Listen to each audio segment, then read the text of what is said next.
নমস্কাৰ মোৰ নাম ডক্টৰ মধুস্মিতা কোচ পেছাত মই এগৰাকী ফিজিঅথেৰাপিষ্ট আৰু স্বাগতম জনাইছো আপোনালোকক মোৰ চেনেল ডক্টৰ মধুজ ফিজিঅ কেয়াৰলৈ আজি মই আপোনালোকৰ লগত কথা পাতিম আকৌ কঁকালৰ বিষৰ বিষয়ে যোৱা দুটা ভিডিঅ'ত কঁকালৰ বিষৰ যথেষ্টখিনি কথা মই আপোনালোকৰ লগত শ্বেয়াৰ কৰিছো আশা কৰিছো সেই কথাখিনিয়ে আপোনালোকক অলপ হলেও কিছু better idea দিছে যে কঁকালৰ বিষ হলে কি ধৰণে আমি ঘৰতে অলপমান কেয়াৰ ল'ব পাৰো যাতে কঁকালৰ বিষটো বেছি বাঢ়ি না যায় বা যিটো এৰিয়াত আমি দুখ পাইছো অসুবিধাটো হৈছে হেয়া আৰু বেছি ড্যামেজ নহয় ইংলিশত কথা এষাৰ আছে যে প্ৰিভেনশন ইজ বেটাৰ দ্যান কিউৰ মানে যদি আমি অসুবিধা এটা হোৱাৰ আগতে সেই অসুবিধাটো নোহোৱা কৰিব পাৰো বা নহবলে কিছু এনেকুৱা যত্ন ল'ব পাৰো সেইটো বেছি ভাল কঁকাল বিষৰ ক্ষেত্ৰতো এই কথাটো খুবেই ভালকে প্ৰযোজ্য মানে যদি কঁকাল বিষটো নহয় তেতিয়া বেছি ভাল তাৰ আগলৈ কঁকাল বিষৰ কাৰণে এক্সাৰসাইজ বা দৰৱ খোৱাতকে এই পৃথিৱীত থকা 80-90% মানুহে জীৱনৰ কোনোবা এটা কালত এবাৰ হলেও কঁকাল বিষত ভুগে কঁকাল বিষটো ইমান কমন কিয় কাৰণ আমি নিজা দৈনন্দিন কাম-কাজ বিলাকত এনেকুৱা কিছুমান ভুল কৰো সদায় কৰো যিটো কাৰণে আমাৰ কঁকালত ইমান প্ৰেছাৰ পৰে এনেকুৱা ধৰণৰ এটা ষ্ট্ৰেছ পৰে যাৰ ফলস্বৰূপে কঁকালৰ বিষ দেখা দিয়ে এতিয়া কথাটো হল কঁকালৰ বিষ যাতে নহওক তাৰ বাবে আমি কি কৰিব পাৰো আজিৰ ভিডিঅ'টোত এই বিষয়ে চৰ্চা কৰিম ভিডিঅ'টো একদম লাষ্টলৈকে চাব এই ভিডিঅ'টোত বহুত গুৰুত্বপূৰ্ণ কথা মই আপোনালোকক জনাম যদি ভিডিঅ'টো চাই আপোনালোকে এটা কথা শ্বেয়াৰ কৰিব পাৰিব যে কঁকালৰ বিষ আপোনালোকৰ নহয় কঁকালৰ বিষ হোৱাৰ পিছত ট্ৰিটমেন্ট বিচাৰি ফুৰাতকে এইটো এটা বেছি ভাল আইডিয়া এতিয়া কঁকালৰ বিষ যাতে নহওক ইয়াৰ বাবে আমি দৈনন্দিন আপোনাৰ ৰুটিনটোত কি ধৰণে কিছুমান সালসলনি কৰিব পাৰো কথা পাতিম ইয়াৰ বিষয়ে খুবেই সিম্পল কিন্তু খুবেই এফেক্টিভ প্ৰথমতে মই কম যে আপোনালোকে এক্টিভ থাকক এক্সাৰসাইজ কৰক এক্সাৰসাইজ মানে মই কোৱা নাই যে সবে জিমলৈ যাব লাগে পুৰুষে হওক বা মহিলাই হওক বা ল'ৰা ছোৱালীয়ে হওক আমি সবে যদি অলপমান এটলিষ্ট নিজৰ ঘৰুৱা কাম-কাজখিনি নিজে কৰো লোকৰ ওপৰত বেছি এৰি নিদিও তেনেকুৱা যদি আমি এটা নিজৰ ৰুটিন বনাই লওঁ সেইটোৱে আমাক অলপ এক্টিভ থাকিবলৈ হেল্প কৰিব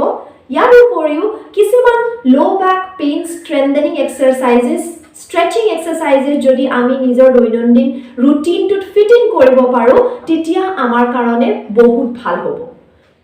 মানে যেনেকৈ আপোনালোকে ৰাতিপুৱা উঠি চাহ একাপ খায় তাৰ পিছত ব্ৰেকফাষ্ট খায় তেনেকুৱা কোনোবা এটা সময়তে তাৰ ওচৰে পাজৰে এক্সাৰসাইজ অলপ কৰক 10 পৰা 15 মিনিট বা 15 পৰা 20 মিনিট বহুত বেছি সময় মই দিবলৈ কোৱা নাই এনেকুৱা এক্সাৰসাইজ মই আহিব লগা ভিডিঅ' বিলাকত আপোনালোকক দেখাম কি কৰিব পাৰে সেই এক্সাৰসাইজ বিলাক কৰিলে কি হয় আপোনাৰ পেটৰ সন্মুখৰ যিখিনি মাংসপেশী পিঠিৰ পিছফালে থকা মাংসপেশী এইখিনিৰ এটা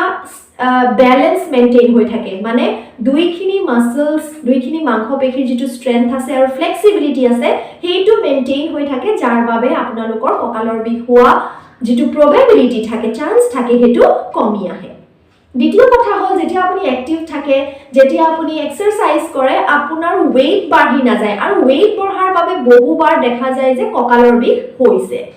মানে আজিকালি যেহেতু জাঙ্ক ফুড খুব খায় মানুহে সেইবাবে weight বহুত বাঢ়ে মানুহৰ আৰু obesity আগতে আমাৰ অসমৰ ফালে এনেকুৱা অসুবিধা বহুত বেছি নহৈছিল কিন্তু আজিকালি খুবেই প্ৰচলিত সৰু ল'ৰা ছোৱালীকো দেখা যায় যে তেওঁলোকে বহুত শকত হৈছে এনেকুৱা ধৰণৰ অসুবিধাৰ বাবেও আগলৈ গৈ কঁকালৰ বিষ হ'ব পাৰে চাওক আপোনাৰ টিনেজত বা 20s বা 30sত হয়তো কঁকালৰ বিষ নহব কিন্তু এইকিটা কাৰণতে আপোনাৰ কঁকালত ষ্ট্ৰেছ পৰি 40 বা 45 বছৰ বয়সৰ পিছৰ পৰা এনেকুৱা কঁকালৰ বিষ হ'ব যে আপোনালোকে উঠিবলৈ হয়তো কষ্ট পাব মই বহুত দেৰিকে কৈছো আজিকালিটো বহুত সোনকালে আৰম্ভ হৈ যায় কঁকালৰ বিষ মহিলাসকলৰ ক্ষেত্ৰত এটা কাৰণ হ'ব পাৰে কঁকালৰ বিষত সি সেকশন মানে সিজেৰিয়ান ডেলিভাৰীৰ পিছত যিহেতু আগফালৰ মাংসপেশীখিনি পেটৰ মাংসপেশীখিনি খুব কমজোৰ হৈ যায় আৰু যদি এক্সাৰসাইজ কৰি সেই মাংসপেশীখিনিৰ জোৰটো বঢ়োৱা নহয় তেনে ক্ষেত্ৰতো হ'ব পাৰে যে কঁকালৰ বিষ হয় এতিয়া ইয়াৰ উপৰি আপোনালোকে দৈনন্দিন কাম-কাজৰ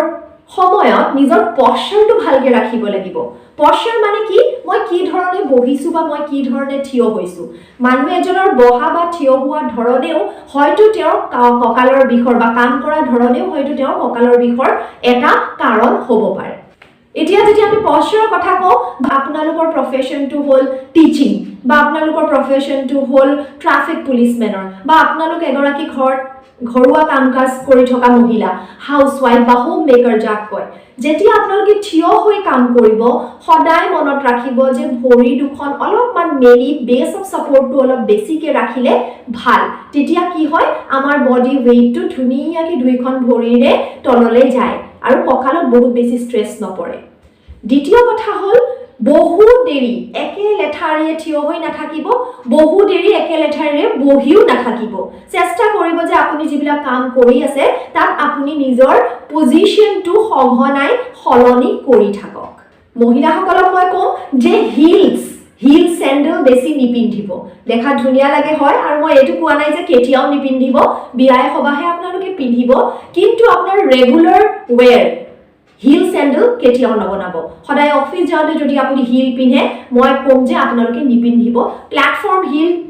পিন্ধিব পাৰে কিন্তু স্টিলেটস বা এনেকুৱা বহুত ওখ হিল স্যান্ডেল পিন্ধাটো সদায় ভাল নহয় ইয়াৰ বিপৰীতে আপোনালোকে কি কৰিব পাৰে সফট সোল থকা কোমল অলপমান হিল থকা মানে গোটেই ভৰিটোৰ তলত এটা কুশনি এফেক্ট থকা স্যান্ডেল পিন্ধিব একদম ফ্ল্যাট স্যান্ডেলও কিন্তু ভাল নহয় মেডিকেল এৰিয়াৰ গৱেষকবিলাকে কৰা গৱেষণাৰ মতে এই হাই হিলৰ কাৰণে কিন্তু কঁকাল বিষ হোৱা প্ৰবেবিলিটি বা চান্স ৰিস্ক বহুত বেছি বাঢ়ি যায় এয়া হগল থিয় হৈ থকা কথা এতিয়া বহুতেও আপোনালোকে কি কৰিব সদায় নিজৰ লোৱাৰ ব্যাক মানে এই এৰিয়াটোত এটা সৰু কুশন দি বহিবলৈ চেষ্টা কৰিব বহা মানে কি টিভি চাওঁতে বা ঘৰুৱা কাম-কাজ কৰোতে অফিসত বহুতে গাড়ী চলাওতে যেতিয়া আপুনি বহে প্ৰতিটো বহি থকা এক্টিভিটিতে এই সৰু কুশনটো যদি আপুনি আপোনাৰ কঁকালৰ এই এৰিয়াটোত ৰাখে আপোনাৰ গোটেই ৰাজহাড়ডালে এটা বহুত ভাল সাপোৰ্ট পায় আৰু সেইভাবে কঁকালৰ বিষ নোহোৱাৰ চান্সটো বেছি থাকে ইয়াৰ বাহিৰে যদি আপুনি ঘৰত কিবা ঘৰুৱা কাম-কাজ কৰি আছে বা আপোনাৰ প্ৰফেশনটো এনেকুৱা যত আপুনি গধুৰ বস্তু টানিব লাগে চেষ্টা কৰিব যে গধুৰ বস্তু দাঙোতে সদায় কাৰোবাৰ এটা হেল্প লোৱা হওক অকলে বহুত বেছি গধুৰ বস্তু নাদাঙিব গধুৰ বস্তু বা আপোনাৰ সন্তানটিক যেতিয়া আপুনি দাঙিবলৈ লয় সদায় চেষ্টা কৰিব যে আপুনি কঁকালত ভাঁজ নকৰে আঁঠুত ভাঁজ কৰি তললৈ বহিব বা আঁঠুত ভাঁজ কৰি তললৈ যাব সন্তানটিক বা বস্তুটিক নিজৰ গাৰ কাষলৈ আনিব আৰু তাৰ পিছত ভৰিৰ মাংসপেশীৰ জোৰেৰে বস্তু বা সন্তানটিক ওপৰলৈ দাঙি আনিব এনে কৰিলে কঁকালত ষ্ট্ৰেছ কম পৰে আৰু কঁকাল বিষ হোৱাৰ চান্স কম হয় বহুবাৰ দেখা যায় যে গধুৰ বস্তু বা সন্তানক দাঙোতে মানুহৰ কঁকালৰ বিষ আৰম্ভ হয় আৰু খুব এটা তীব্ৰ ধৰণৰ বিষ হয় হঠাতে এনেকুৱা হঠাতে হোৱা কঁকালৰ বিষত কি কৰিব লাগে এই বিষয়ে মই যোৱা ভিডিঅ'টিত কথা পাতিছো এবাৰ আপোনালোকে চাব পাৰে আৰু এটা কথা মন কৰিবলগীয়া যে যেতিয়া আপোনালোকে সন্তানটি বা গধুৰ বস্তু এটা এনেকে দাঙিব পেটৰ মাংসপেশীখিনি খুব জোৰেৰে নিজৰ ভিতৰৰ ফালে টানি ধৰিব তেনেকুৱা কৰিলে আপোনাৰ ৰাজহাড়ত দুখ পোৱাৰ সম্ভাৱনাটো বহুখিনি কমি যায় আৰু গধুৰ বস্তু বা সন্তানক কুচত লৈ টুইষ্টিং মুভমেন্ট কৰিব নালাগে টুইষ্টিং মানে এই এনেকে ঘুৰা বা এনেকে সাইডলে ঘুৰা বা এনেকে সাইডলে এই ধৰণে ঘুৰা ৰাজহাড়ডাল সাইড বা এনেকে টাৰ্ন অ্যাৰাউন্ড কৰা মুভমেন্ট বিলাকক টুইষ্টিং মুভমেন্ট বুলি কয় যদি গধুৰ বস্তু এটা বা সন্তানটোক লৈ পেলাই এনেকে ঘুৰা পকা কৰে তেতিয়া ৰাজহাড়ত দুখ পোৱাৰ বহুত সম্ভাৱনা থাকে যাৰ বাবে আপোনাৰ কঁকালৰ বিষ হ'ব পাৰে ইয়াৰ উপৰিও ঘৰুৱা কাম-কাজ যেতিয়া মহিলাসকলে কৰে ধৰক আপুনি ঘৰ সাৰি আছে বা ঘৰ মুচি আছে ঘৰ মুচাটো বাৰু আজিকালি বহুতে থিয় হৈ মুচিবলৈ আৰম্ভ কৰিছে ঘৰ সাৰুতে আপুনি কেতিয়াও হালি ঘৰ নাসাৰিব মানে আগলে হালি ঘৰ সাৰিলে কঁকালৰ বিষ হোৱা বহুত সম্ভাৱনা থাকে চেষ্টা কৰিব ঝাৰুডাল অলপ দীঘল লওক আৰু যদি ঝাৰুডাল চুটি বহি পেলাই এই ধৰণে ঘৰ সাৰক যেতিয়া আপুনি এনেকে ঘৰ সাৰে আপোনাৰ কঁকালৰ বিষ হোৱা সম্ভাৱনা কম থাকে এতিয়া মোৰ মাক বা শাহুমাক যেতিয়া মই এই ধৰণৰ কথা কওঁ যে পটককে হালি ঘৰত মছলাৰ টেমাটো নুঠাবা বা পটককে এই ধৰণে হালি পেলাই ঘৰুৱা কাম-কাজ নকৰিবা তেওঁলোকে মোক কয় যে গোটেই দেখোন জীৱনটো এনেকেই কৰি আহিছো গোটেই জীৱনটো এনেকে কৰি অহাৰ কাৰণেতো তাৰ পিছত গৈ আগলে যেতিয়া বয়স হয় আপোনালোকৰ কঁকালৰ বিষ হয় আমি এই ধাৰণাটোৱে সলনি কৰিব লাগিব কাৰণ কঁকালৰ বিষ এদিনতে হোৱা বস্তু নহয় সদায় অলপ অলপকৈ হোৱা এটা ষ্ট্ৰেছৰ কাৰণে হয়তো আগলৈ গৈ কঁকালৰ বিষ হ'ব পাৰে এনেকুৱা ধৰণৰ দৈনন্দিন কাম কাজত যদি আমি মনত ৰাখো যে আমি কঁকালটো সিধা কৰি আঠুত ভাঁজ কৰি পেলাই কামবোৰ কৰিব লাগে তেতিয়া হয়তো কঁকালৰ বিষ আমি অলপমান প্ৰতিৰোধ কৰিব পাৰিম পুৰুষসকলক এটা কথা ক'ব বিচাৰিম যে যদি আপোনালোকে সিগাৰেট খায় যদি কোনোবা মহিলাই সিগাৰেট খায় সিগাৰেট নাখাব স্মোকিংৰ লো ব্যাক পেইনৰ লগত এটা বহুত ষ্ট্ৰং কানেকশ্যন পোৱা গৈছে ৰিচাৰ্চ ষ্টাডি বিলাকত দেখা গৈছে যে সিগাৰেট খোৱা মানুহৰ কঁকালৰ বিষ হোৱাৰ চান্স বেছি থাকে বা তেওঁলোকৰ বেছি হয় কঁকালৰ বিষ সো এই ধৰণৰ বহুখিনি কথা যে মই আপোনালোকক ক'লো এতিয়া সৰু সৰু কথা সেইখিনি মনত ৰাখিব আৰু যদি আপোনালোকে মনত ৰাখে আৰু এটা কথা পাহৰি গলো ক'বলৈ মাজতে যে যেতিয়া আপুনি বহিব বা থিয় হ'ব যদি একে লেঠাৰে বহুত দেৰিলৈকে তেনেকুৱা পজিশন আপোনালোকে ৰাখিবলগীয়া হয় চেষ্টা কৰিব যে ভৰিৰ তলত এখন ষ্টুল ৰাখে য'ত ভৰিকেইটা উঠাই ৰাখে মাজে মাজে থিয় হওঁতেও এটা ভৰি ষ্টুলৰ ওপৰত ৰাখিব পাৰে বহি থাকোঁতেও তেনেকৈ দুইখন ভৰি ষ্টুলৰ ওপৰত অলপ দেৰি ৰাখিলে আপোনালোকে অলপমান কঁকালৰ ষ্ট্ৰেছটো কমাব পাৰিব এই গোটেই কথাখিনি মনত ৰাখিব এই সৰু সৰু কথাখিনি যদি দৈনন্দিন কাম কাজ কৰাৰ সময়ত আপোনালোকে মনত ৰাখে নিশ্চয় আপোনালোকে ব্যাক পেইন বা কঁকালৰ বিষ প্ৰতিৰোধ কৰিব পাৰিব আশা কৰিছো মোৰ ভিডিও বিলাকে আপোনালোকক অলপ হলেও লাভান্বিত কৰিছে ভিডিও বিলাক চাই থাকিব যদি ভাল লাগে নিজৰ পৰিয়ালৰ বা ঘৰৰ ওচৰৰ পাজৰৰ মানুহৰ লগতো শেয়াৰ কৰিব আৰু চেনেলটো সাবস্ক্ৰাইব কৰি নটিফিকেশন বেলটো টিপি থব যাতে যেতিয়া মোৰ নতুন ভিডিও আহে আপোনালোকে তাৰ বিষয়ে গম পায় ধন্যবাদ আজিলৈ আহিছো আকৌ লগ পাম এটা ইনফৰমেটিভ টপিক লৈ তেতিয়ালৈ নিজৰ খুব ভালকৈ কেয়াৰ লওক ভালকে থাকক হেলদি থাকক পেইন ফ্ৰী থাকক থ্যাংক ইউ